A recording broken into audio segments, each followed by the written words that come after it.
एक रात जब मैं नशे में धुत होके छोड़ जाने वाले की बेवफाई पर रो रहा था, तब मुझे एक लड़की का मैसेज आया। लिखा था कि मैं आपसे बात करना चाहती हूँ। मैंने मैसेज इग्नोर कर दिया क्योंकि मुझे रूटीन में ऐसे मैसेजेस आते रहते थे। मेरा सोशल मीडिया अकाउंट हकीकत में मबनी दर्द पर लिखी दास्तानों से भरा हुआ था, जिसकी वजह से बहुत सारे लोगों के दिलों में मेरे लिए हमदर्दी थी और वो लोग मुझे मैसेजेस करते रहते थे। पर मुझे हमदर्दी से नफरत होने की वजह से मैंने कभी किसी को रिप्लाई नहीं किया था। उस लड़की के मैसेजेस बार बार आने लगे तो मैंने मोबाइल फ़ोन बंद कर दिया और सो गया। अगले दिन मैं शाम के 7 बजे जब नींद से उठा तो और अपना मोबाइल ऑन किया तो उस लड़की के कोई 200 मैसेजेस आए हुए थे। मुझे बहुत गुस्सा आया। मैंने उसे कॉल मिला दी। उसके कॉल अटेंड करते ही मैंने उसकी खूब इंसल्ट की और कॉल बंद करके उसे ब्लॉक कर दिया। थोड़ी देर में ही मुझे एक और रॉन्ग नंबर से कॉल आ गई। मैंने अटेंड की तो एक लड़की ने मुझे भाई बोलते हुए कहा कि मैं नूर की बहन बात कर रही हूँ। मैंने उससे पूछा कि कौन नूर? वो कहने लगी कि वही नूर जिसने सोशल मीडिया पे आपकी स्टोरी पढ़कर पिछले 7 दिनों से कुछ नहीं खाया। वही नूर जो पिछले 7 दिनों से लगातार रोई जा रही है। वही नूर जो पिछले 7 दिनों से सोई नहीं। वही नूर जिसकी कुछ देर पहले आपने इंसल्ट की है। मैंने इतना सुनते ही कॉल बंद कर दी और वो नंबर भी ब्लॉक कर दिया। रात को जब मैं फिर से नशे में धुत हुआ तो मुझे अजीब ख्याल आने लगे और एक अजीब सी बेचैनी होने लगी कि आखिर ये नूर लड़की है कौन और ऐसा क्यों कर रही है। तजस्सुस इतना बढ़ गया कि मैंने उसे अनब्लॉक किया और कॉल कर दी। कॉल उसकी बहन ने अटेंड की। मेरे हेलो करते ही मुझे कहने लगी कि अगर नूर को कुछ हुआ तो मैं तुम्हें छोड़ूंगी नहीं। मैंने भी उससे गुस्से में बात करते हुए पूछा कि आखिर मैंने ऐसा क्या किया है जो तुम मुझसे ऐसे बात कर रही हो। तो वो रोते हुए कहने लगी कि नूर को पता नहीं क्या हो गया है, उसे बिल्कुल होश नहीं आ रहा। हम सब उसे अस्पताल लेकर आए हुए हैं। मैंने जब अस्पताल का एड्रेस पूछा तो अस्पताल मेरे घर से 6 घंटे की ड्राइव पर था। मैंने एक दोस्त को कॉल की कि हमें इस्लामाबाद जाना है।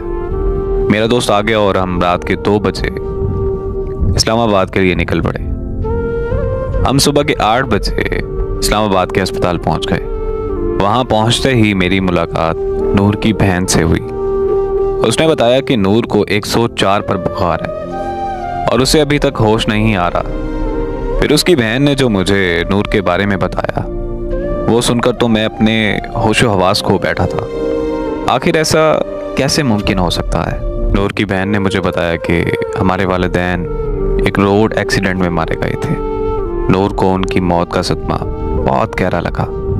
एक दिन मैं नूर को खाना देने के लिए उसके कमरे में गई और अचानक से नूर मुझ पर चीखने लगी।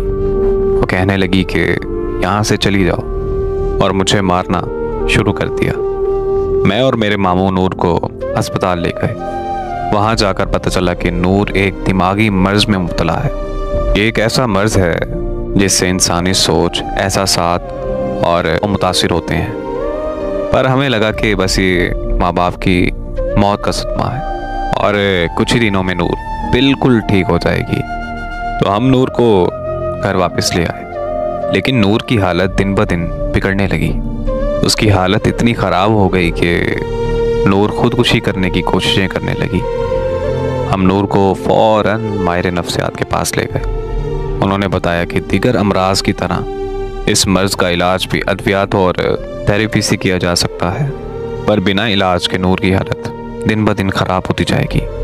अगर मज़ीद देर हो गई तो नूर को पागल खाने भी भेजना पड़ सकता है। तो हमने फ़ौरन नूर का ट्रीटमेंट शुरू करवा दिया। 2 साल के मुश्किल तरीन वक्त के बाद नूर बिल्कुल ठीक होकर खुशहाल ज़िंदगी गुजारने लगी। नूर ने बहुत सारे नावल भी लिखे हैं और शेर व शायरी का शौक़ भी रखती है। पर जब से नूर ने आपकी कहानी पढ़ी है, पर तब से उसको इस दिमागी मर्ज का दोबारा अटैक आने लगा है। नूर की बहन की बात मुकम्मल होते ही मुझे खबर मिली कि नूर को होश आ गया है और उसकी बहन नूर की तरफ भाग गई। मैं भी उसके पास जाना चाहता था, पर मेरे दोस्त ने मुझे रोक लिया। वो मुझे कहने लगा कि नूर तो पागल लड़की है, हमें उसे क्या लेना देना, चलो हम घर चलते हैं। मैंने अपने दोस्त से बोला कि अरे यार, मैं कौन सा नॉर्मल हूँ, मैं भी तो इतना पागल हो चुका हूँ कि किसी का कम बुलाने के लिए नशे का सहारा ले रहा हूँ। बस इतना कहकर मैं नूर से मिलने चला गया। नूर मुझे देखते ही उठकर बैठ गई। उसकी खुशी की कोई इंतहा ही नहीं थी। जिंदगी में पहली बार मैंने खुद की वजह से किसी के चेहरे पर खुशी देखी थी, और उसके चेहरे पर खुशी देखकर जो मुझे सुकून महसूस हो रहा था, वो सुकून मैंने पहले कभी महसूस नहीं किया था। मैं नूर के करीब जाकर बैठ गया और उससे उसका हाल चाल पूछने लगा, तो वो मुझे कहने लगी कि आपके आने से सब कुछ ठीक हो गया है। फिर हमने बहुत सी बातें की और कुछ देर बाद मैंने नूर से कहा कि अब मेरे जाने का वक्त हो गया है। नूर ने जब ये सुना तो पता नहीं उसकी हंसी अचानक से कहाँ चली गई। उसके हाथ पांव कांपने लगे और आंखें नम हो गईं। मैंने नूर की हालत देखते हुए अपने दोस्त को कॉल की और उसे कहा कि तुम चले जाओ, मैं बाद में आ जाऊंगा। इतना सुनते ही नूर के चेहरे पर मुस्कुराहट फिर से वापस आ गई। मैं और नूर 2 दिन तक अस्पताल में रहे। वो 2 दिन मेरी जिंदगी के सबसे खूबसूरत दिन थे। हमने एक साथ जीने मरने की कस्में भी खाई थी।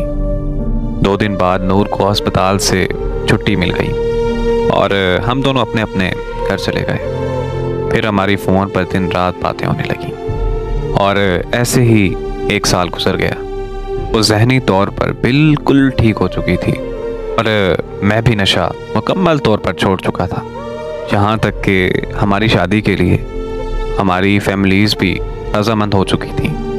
ज़िंदगी में सब अच्छा चल रहा था कि अचानक एक खबर ने मेरी दुनिया हिला कर रख दी। मुझे पता चला कि नूर की बहन की मौत हो गई। ये खबर मिलते ही मैं नूर के घर पहुंच गया।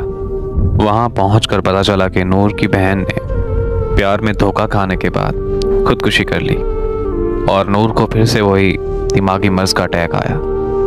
नूर को अस्पताल में फिर से एडमिट कर दिया गया। वहां नूर के दिमाग की शरीयान फटने से नूर को ब्रेन हेमरेज हो गया और 6 दिन बाद नूर की भी मौत हो गई।